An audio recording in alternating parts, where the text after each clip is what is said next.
Hello, welcome to Lil's Vintage World. This video is a book review of The Churchill Girls, The Story of Winston's Daughters by Rachel Trethewey.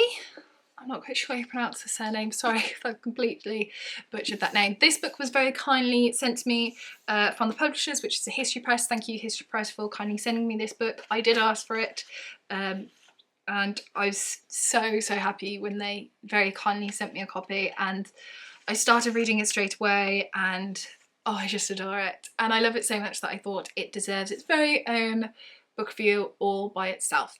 So, a little bit about me and Churchill. So I've very much grown up around Churchill, not literally him, but I, as you know, love history. And my dad is a very huge history lover as well. My dad's era of history is Second World War, and whereas my historical heroine is Elizabeth I, his historical hero is Winston Churchill. He's fascinated by the Second World War, he's fascinated with so many aspects of it, not just necessarily the military history, but he also doubles a bit in the home front.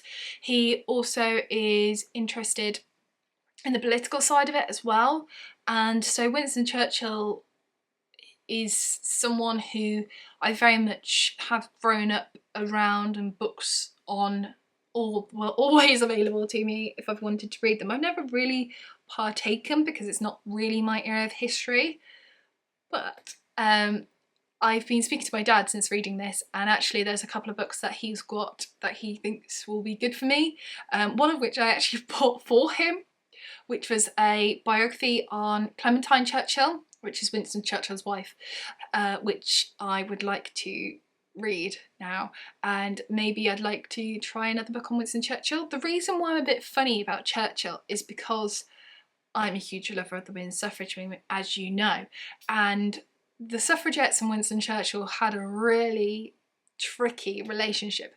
But it's quite funny when you read Emmeline Pankhurst's sort of autobiography sort of thing called My Own Story. In there she says the reason why they picked on Winston Churchill was because they needed to find someone in politics where they could keep essentially going to their rallies, and it was that's him that they could visit most often, sort of thing, like where he's doing his talks and stuff. That I'm sure there's actual proper terminology for this, but it was kind of, they didn't do it out of malicious. They did it out of convenience, and then just went for him. Absolutely went for him after that. And so he was not a fan, but quite rightly so in a way. So I very much had this funny feeling about Churchill for so many years, like growing up with books and being told about him by my dad, and then when I really got into the women's suffrage movement, being like, I don't like Churchill, he was so opposed to women's suffrage. And then along comes this book. I really wanted to read it because I follow the History Press on Instagram, and this book just sounded brilliant, and what can I tell you other than it is? So you'll see that it is tabbed, and that is because I had a jolly old time when I first started reading this book, and I started pretty much tabbing everything, and then I gave up tabbing because otherwise it literally would have been covered. I was like, no, I'll just stop, and just let me tell you, the book is amazing. So The Churchill Girls is the title, but actually it's slightly more than that, because there was a son called Randolph whose story is sort of in this as well. It's not like he's just completely ignored. And there are three here, Diana, Mary and Sarah, but there was also little Marigold, who I won't tell you the story of because I was so upset reading her story, but yeah. Anyway, so this is a sort of like a biography of the family, I would say, but paying particular attention of the daughters. So the Churchills are Winston and Clementine, and it actually talks about their family history as well, and how their upbringing then depicts how they bring up their children. And that was really fascinating to hear. And actually, I was reading some bits in here, and because it's more on obviously home life, my dad was like, oh, I didn't know that. And my dad's read hundreds of books on Churchill, but because he reads like the political stuff, you don't get the home stuff and what he necessarily is like a person. And my dad is going to borrow this after me, by the way. I've already given him first dibs. And this book is essentially a biography of the family, I would say, with particular attention on the daughters. So, as I said, Winston, Clementine, their children and their home life as well, and how his career and what Clementine's doing as well affects their home life, and it goes all the way through to the death of the children, essentially all the way through. And what can I say other than I flipping loved this?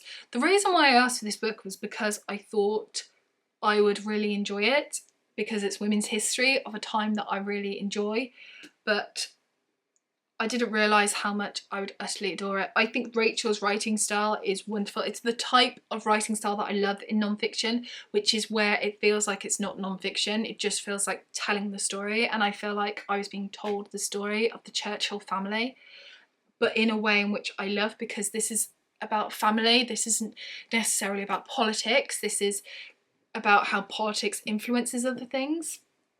I adored it. I think the writing is wonderful, and if you're like me and you like the types of books that I go on about where you kind of forget that you're reading non-fiction, you will love it. If you love women's history, you will love it.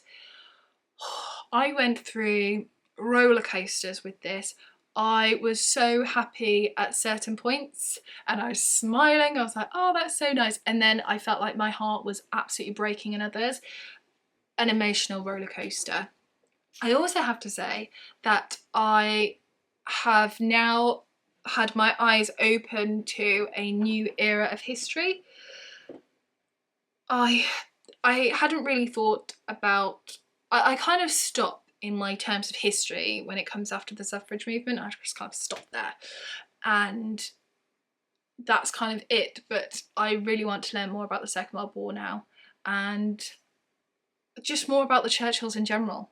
I think Winston and Clementine Churchill are fascinating, and I need to learn more about them instantly. I haven't read a 5-star non-fiction book for a really long time, so it's wonderful to get to a 5-star non-fiction again, and honestly, I can't recommend it enough. If you think it might not necessarily be your bag, because I was slightly hesitant. I mean, I thought I would love it, but I wasn't sure why, because it's not my era. But oh my gosh, fascinated. Absolutely wonderful, wonderful book. Cannot recommend it enough. Utterly adore it. 5-star amazingness. Go read it and then you can thank me later.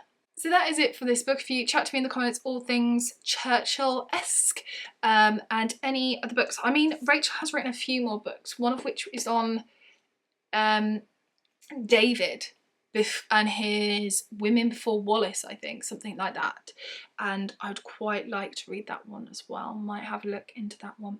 But chat to me all things Churchill in the comments, and the daughters and the family, and if you know the story of Marigold, you can talk to me about that as well, and we can have a little cry together. And yeah, I shall see you soon for the next video. Take care for now. Bye.